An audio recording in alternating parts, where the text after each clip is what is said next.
How the Grinch Stole Christmas, written and illustrated by Dr. Seuss, performed by the Ohio County Public Library staff.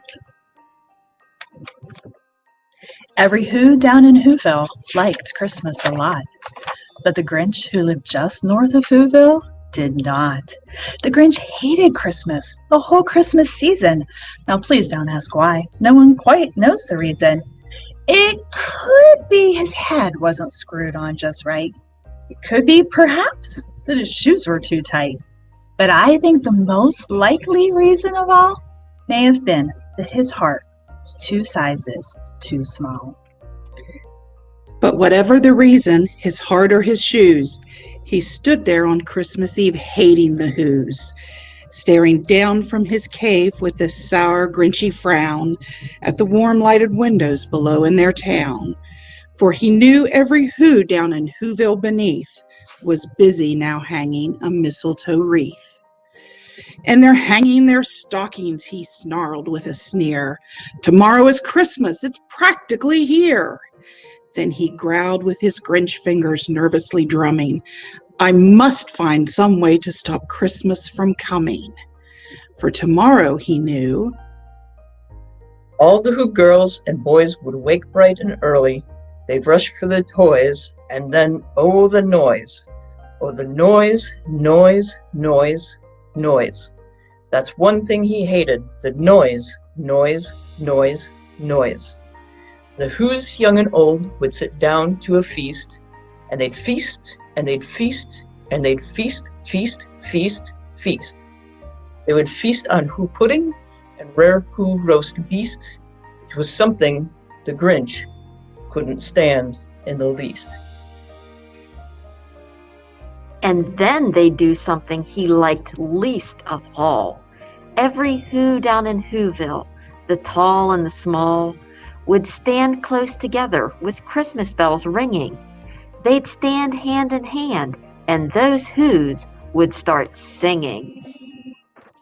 They'd sing, and they'd sing, and they'd sing, sing, sing, sing. And the more the Grinch thought of this Who Christmas sing, the more the Grinch thought, I must stop this whole thing. Why, for 53 years I've put up with it now. I must stop this Christmas from coming, but how? Then he got an idea. An awful idea. The Grinch got a wonderful, awful idea. I know just what to do, the Grinch laughed in his throat, and he made a quick Santa Claus hat and a coat, and he chuckled and clucked, what a great Grinchy trick! With this coat and this hat, I'll look just like Saint Nick. All I need is a reindeer. The Grinch looked around, but since reindeer are scarce, there was none to be found. Did that stop the old Grinch? No, the Grinch simply said, if I can't find a reindeer, I'll make one instead.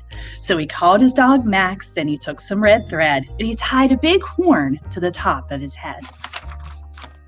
Then he loaded some bags and some old empty sacks on a ramshackle sleigh, and he hitched up old Max.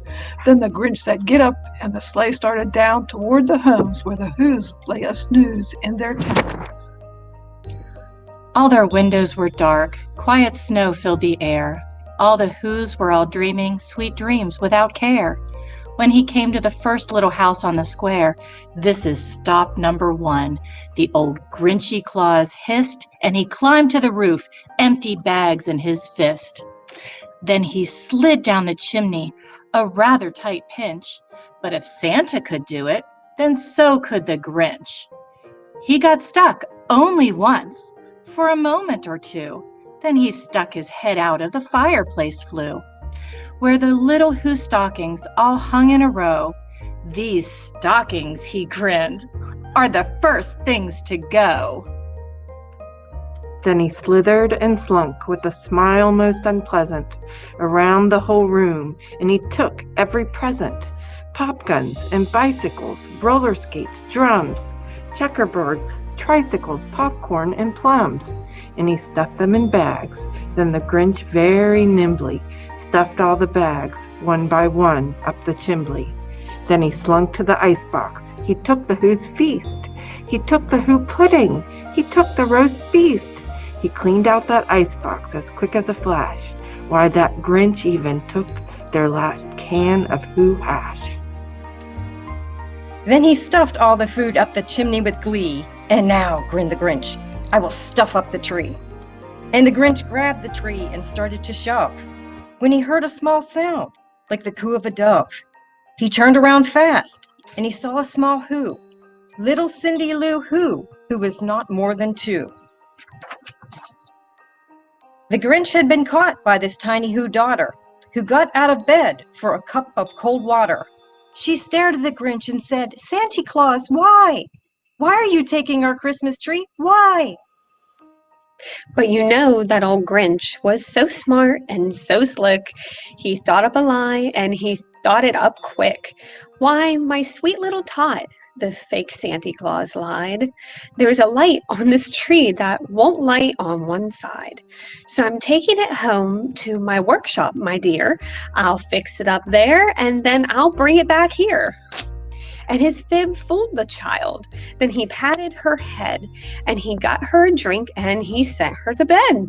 And when Cindy Lou Who went to bed with her cup, he went to the chimney, and he stuffed the tree up. Then the last thing he took was the log for their fire. Then he went up the chimney, himself the old liar. On the walls he left nothing but hooks and some wire. And the one speck of food that he left in the house was a crumb that was even too small for a mouse.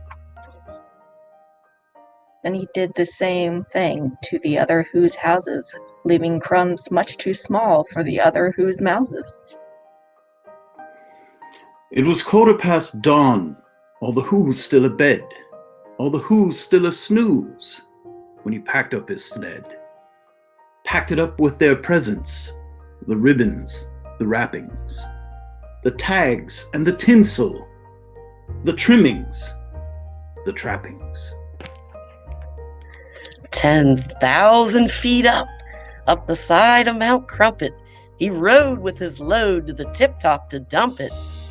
Pooh-pooh to the Who's, he was grinchiously humming. They're finding out now that no Christmas is coming. They're just waking up. I know just what they'll do. Their mouths will hang open a minute or two. Then the Who's down in Whoville will all cry, boo-hoo. "That's a noise," grinned the Grinch, "that I simply must hear." So he paused, and the Grinch put a hand to his ear. And he did hear a sound rising over the snow. It started in low, then it started to grow. But the sound wasn't sad. Why, this sound sounded merry. It couldn't be so, but it was merry, very. He stared down at Whoville. The Grinch popped his eyes. Then he shook. What he saw was a shocking surprise. Every Who down in Whoville, the tall and the small, was singing without any presents at all. It hadn't stopped Christmas from coming. It came. Somehow or other, it came just the same. And the Grinch, with his Grinch feet, ice cold in the snow, stood puzzling and puzzling. How could it be so? It came without ribbons. It came without tags. It came without packages, boxes, or bags. And he puzzled for 3 hours, till his puzzler was sore. Then the Grinch thought of something he hadn't before. Maybe Christmas, he thought, doesn't come from a store.